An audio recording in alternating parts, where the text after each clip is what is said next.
എന്താ രണ്ടാളും നോക്കി നിൽക്കുന്നേ? അകത്തേക്ക് വാ.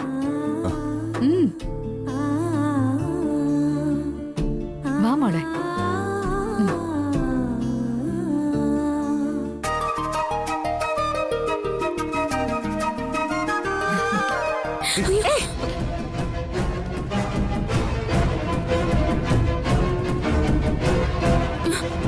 മോളെ സൂക്ഷിച്ച്.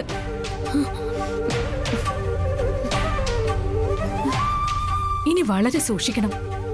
ഇപ്പൊ മോൾ ഒറ്റയ്ക്കല്ല, വയറ്റിലൊരു കുഞ്ഞുള്ളതാ.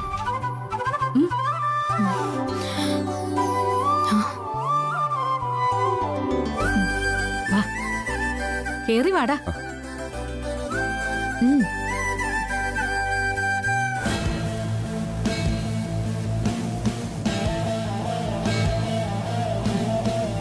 അമ്മ ശ്യാമയെ കൊല്ലാൻ നടന്നതാ. എന്നിട്ട് ഇപ്പൊ ഒരു മോള്. ഇതിങ്ങനെ മുന്നോട്ട് പോയാൽ പറ്റില്ല. ഇത് അവസാനിപ്പിക്കണം.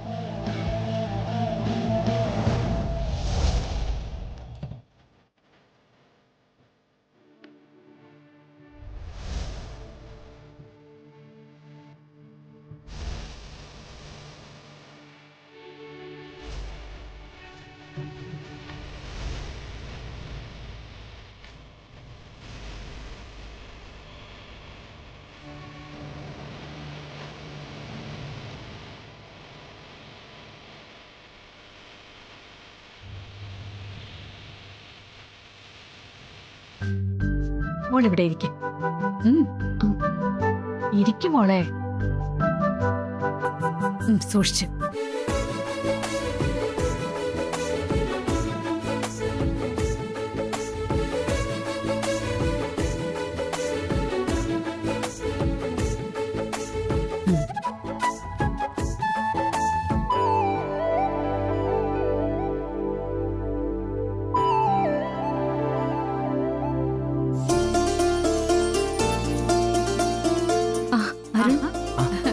അരുണും കൃത്യസമയത്ത് എത്തിയല്ലോ. അപ്പോ ചടങ്ങ് തുടങ്ങാലോ. എന്താ അമ്മേ വിശേഷം? ആഹാ, അപ്പൊ നീ ഇതൊന്നും അറിഞ്ഞില്ലേ? ഐശ്വര്യ നിന്നോടൊന്നും പറഞ്ഞില്ലേ? അല്ല അമ്മ, അത് അതെങ്ങനെയാ? ഇതൊന്നും അല്ലല്ലോ ഐശ്വര്യക്ക് ഇപ്പൊ ആലോചന. പിന്നെങ്ങനെയാ? അരുണെ, നമ്മുടെ ശ്യാമ പ്രഗ്നന്റാ. അതറിഞ്ഞു. ഗർഭിണിക്ക് മധുരം നൽകുന്ന ചടങ്ങ്. നമ്മുടെ വീട്ടിൽ പുതിയൊരു അതിഥി വരാൻ പോവല്ലേ? അപ്പൊ ആ ചടങ്ങ് ഇവിടെ വെച്ച് തന്നെ നടത്തണം. അതാ അതിന്റെ ശരി. എന്നാലേ അമ്മ തന്നെ ആദ്യം മധുരം കൊടുക്ക്.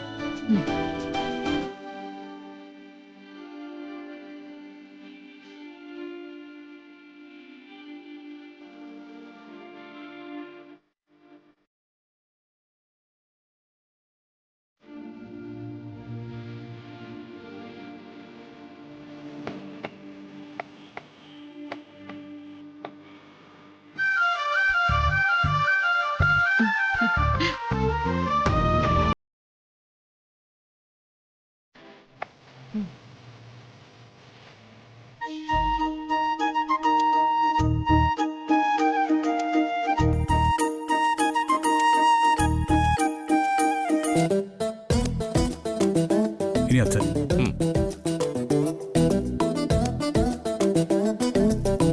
നമ്മളെ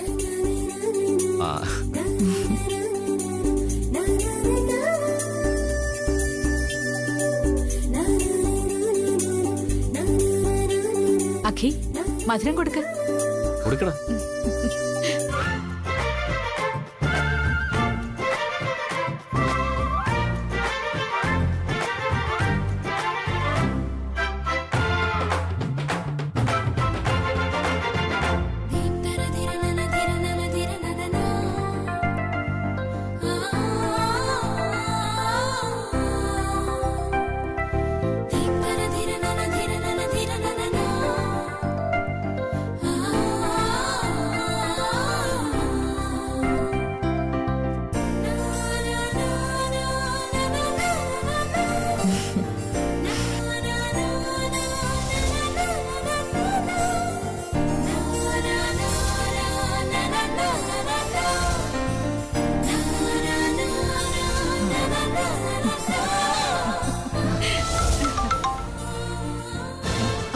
ഐസി ഞാനങ്ങോട്ട് വിളിച്ചിരുന്നു. ഒന്ന് ഫേഷ്യൽ ചെയ്യാനാ. പാർലറിൽ എപ്പോഴും തിരക്കല്ലേ. ഒരു സമയം ഫിക്സ് ചെയ്ത് പറയണം. അല്ലാതെ പറ്റില്ല.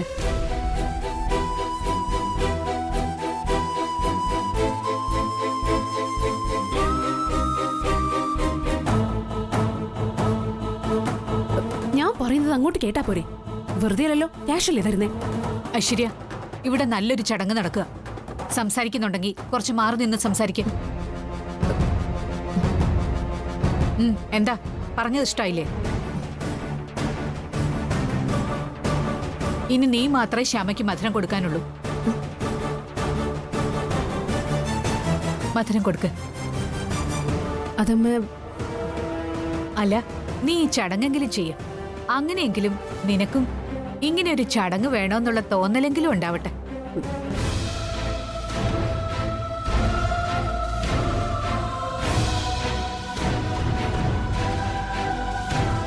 ചെല്ല്, മധുരം കൊടുക്ക്. ഐശ്വര്യ, ബസ് പറഞ്ഞത് കേട്ടില്ലേ? മധുരം കൊടുക്ക്. ചെല്ല്.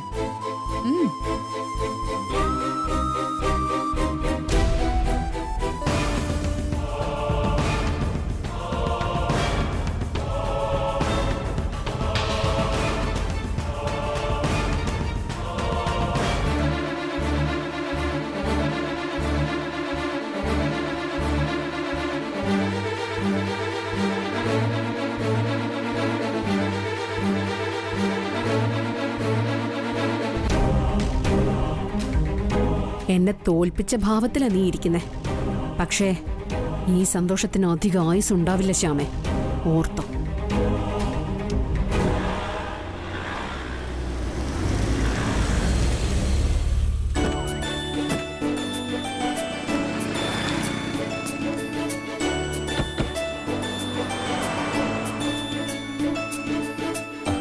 അകത്തേക്ക് പറഞ്ഞ സാർ. ഇപ്പൊ ഫോൺ ചെയ്ത് അത് ഞാനാ. വരൂ വരൂ. വരൂ സാർ, ഇരിക്കണം. അച്ഛാ, ഇത് മ്യൂസിക് ഡയറക്ടറാ, അത് പ്രൊഡ്യൂസർ. നമസ്കാരം. നമസ്കാരം. പുതുതായി തുടങ്ങാൻ പോകുന്ന സിനിമയില് ശ്യാമ പാടുന്നുണ്ട്. ഓ, അതിനെപ്പറ്റി സംസാരിക്കാൻ വന്ന. ശ്യാമ എത്തിയല്ലോ. ഇവിടെ ഒരു ചെറിയ ചടങ്ങ് നടക്കുകയായിരുന്നു. എന്തായാലും അല്പം മധുരം കഴിച്ചിട്ട് സംസാരിക്കാം. എടുത്തോളൂ. Thank you. മോളെ, ശ്യാമമോള് പ്രഗ്നന്റാ. ഞങ്ങള് കുടുംബത്തിലുള്ള ഒരു മോൾക്ക് മധുരം കൊടുത്തതാ. സന്തോഷമുള്ള വർത്തമാനമാണല്ലോ. അപ്പൊ നിങ്ങൾ ശ്യാമി അഖിലായിട്ട് സംസാരിക്കും, ഞങ്ങൾ അങ്ങോട്ട് നിൽക്കാം. അയ്യോ ആദ്യേട്ടാ, എവിടെ പോവാ? ഇവിടെ നിങ്ങൾ എല്ലാവരും ഉള്ളത് എന്റെ സന്തോഷം. അഖിലിനെ വിളിച്ചപ്പോ ഞാൻ വിവരങ്ങളൊക്കെ സംസാരിച്ചിരുന്നു. ഇതൊരു ബിഗ് ബഡ്ജറ്റ് സിനിമയാണ്. ഇതിൽ ശ്യാമ പാടണമെന്ന് എനിക്ക് നിർബന്ധമാണ്. ഇത് പാട്ടിന് പ്രാധാന്യമുള്ള സിനിമയാണ്. പ്രധാനമായിട്ടും 3 പാട്ടുകൾ. 3 പാട്ടുകളും ശ്യാമ തന്നെ പാടണമെന്നാ. സന്തോഷം സർ.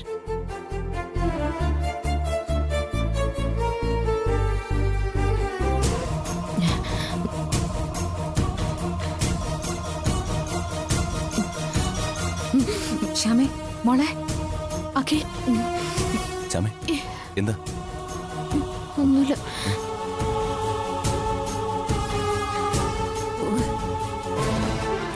സാർ, ഒരു മിനിറ്റ്.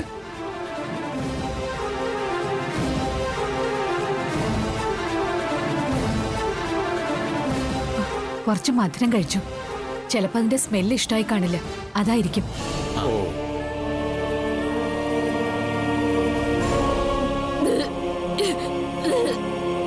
ശ്യാമ, എന്താ ശ്യാമ?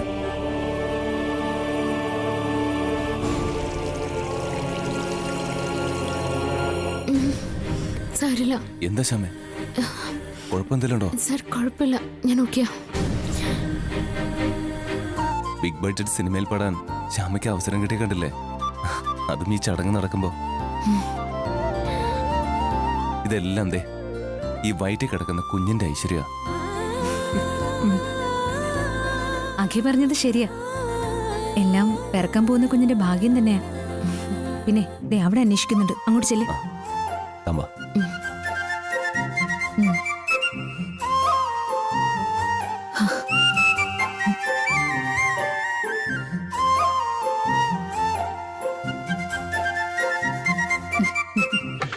ശ്യാമയുടെ ശബ്ദം വല്ലാത്ത ഫീലാ, പറയാതിരിക്കാൻ പറ്റില്ല. ആ അതാ പുതിയ സിനിമയിൽ ശ്യാമ തന്നെ പാടണമെന്ന് ഞാൻ നിർബന്ധം പിടിച്ച്. ആ ഓ ശ്യാമയുടെ ഒരു ശബ്ദം പുകഴ്ത്താൻ ഇങ്ങനെ കുറച്ച് പേര്, അതിനിങ്ങനെ വാ പൊളിച്ച് ചിരിക്കാൻ ഇവിടെ കുറെ പേര്. എന്നാലും ഈ അമ്മ ശ്യാമയുടെ വലയിലായി പോയല്ലോ. മറ്റു ഡീറ്റെയിൽസ് ഒക്കെ അഖിലിനോട് സംസാരിച്ചിട്ടുണ്ട്. എന്നാ അഡ്വാൻസ് വാങ്ങിക്കോളൂ.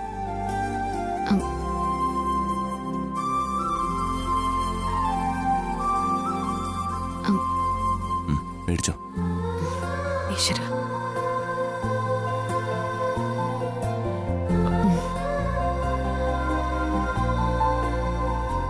Thank you sir.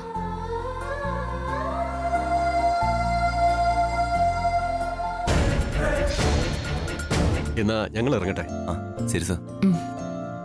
ആ ആ, ശരി ശരി. എന്നാ.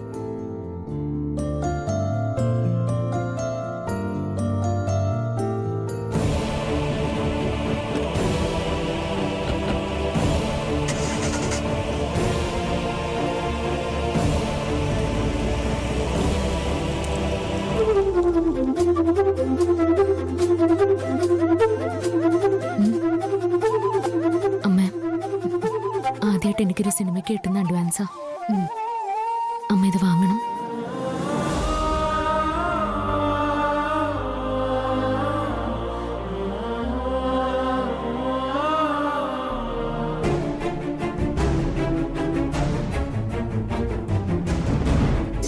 ഈ പറഞ്ഞതൊക്കെ എങ്ങനെ നടക്കാനാ?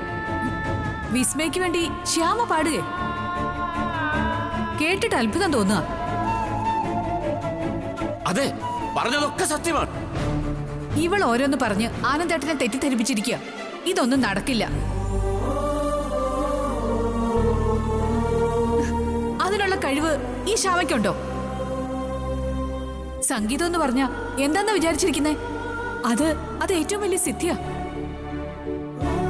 ദൈവം അത്ര പ്രിയപ്പെട്ടവർക്ക് മാത്രം കൊടുക്കുന്ന വരദാനം. ഇവൾക്ക് ശ്യാമ പാടാൻ പറ്റില്ല.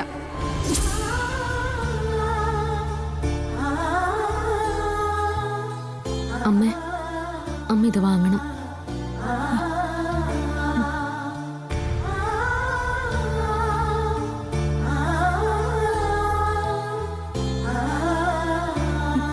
അമ്മ, ഈ അഡ്വാൻസ് അമ്മ വാങ്ങണം. ഇല്ല മോളെ, ഇത് വാങ്ങാൻ ഈ അമ്മയ്ക്ക് യോഗ്യതയില്ല.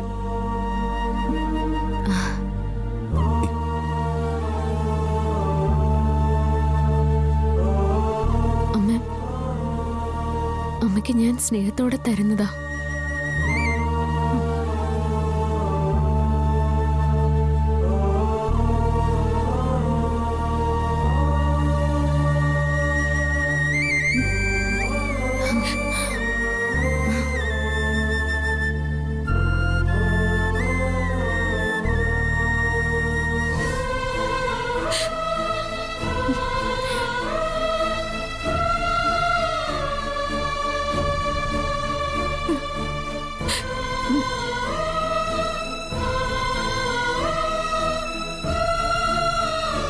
മതി, ഇത് മതി.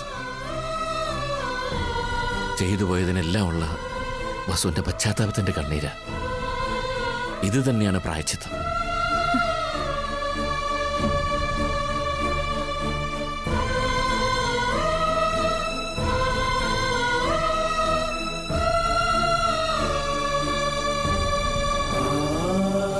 അറിഞ്ഞു അറിയാതെയും ഞാൻ നിന്നെ ഒരുപാട് ദ്രോഹിച്ചിട്ടുണ്ട്.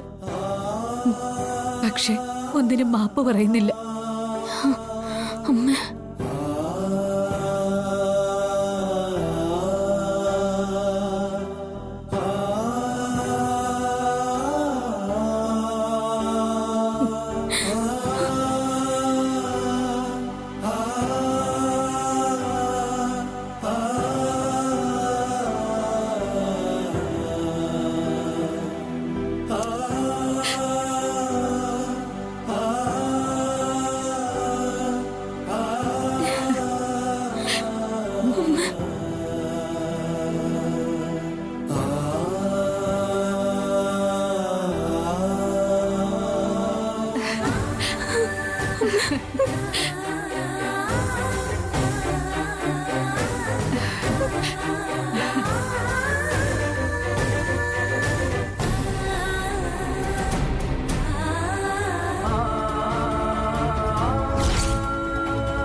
അരുൺ, മോളെവിടെ? അവള് പഠിക്കുക. എന്നാ പഠിക്കട്ടെ, വിളിച്ച് ശല്യം ചെയ്യണ്ട. പഠിച്ചു കഴിഞ്ഞ് മോള് വരട്ടെ. മോളെ കണ്ടിട്ടേ ഞാൻ പോകുന്നുള്ളൂ.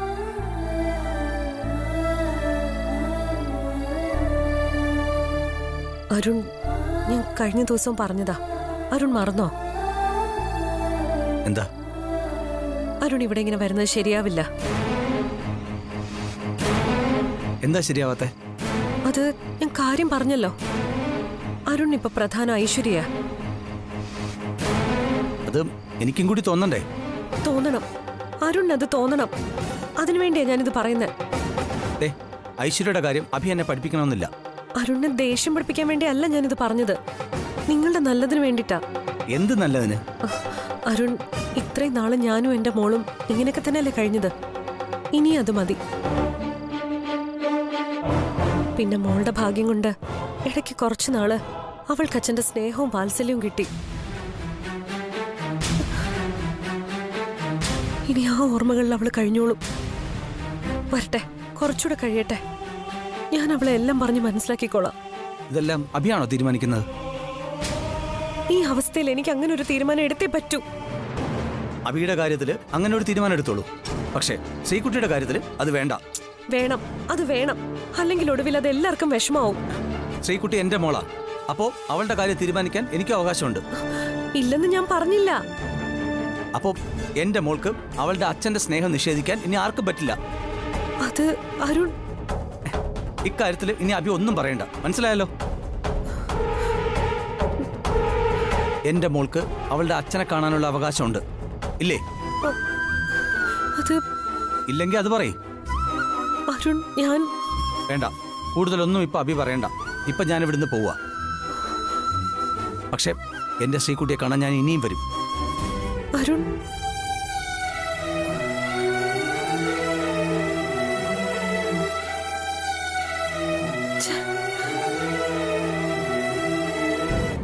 ഈശ്വരാ, മനസ്സിൽ സ്നേഹം ഒളിപ്പിച്ചു വെച്ച് എന്റെ അരുണിനോട് ഇങ്ങനെ പറയേണ്ടി വന്നല്ലോ.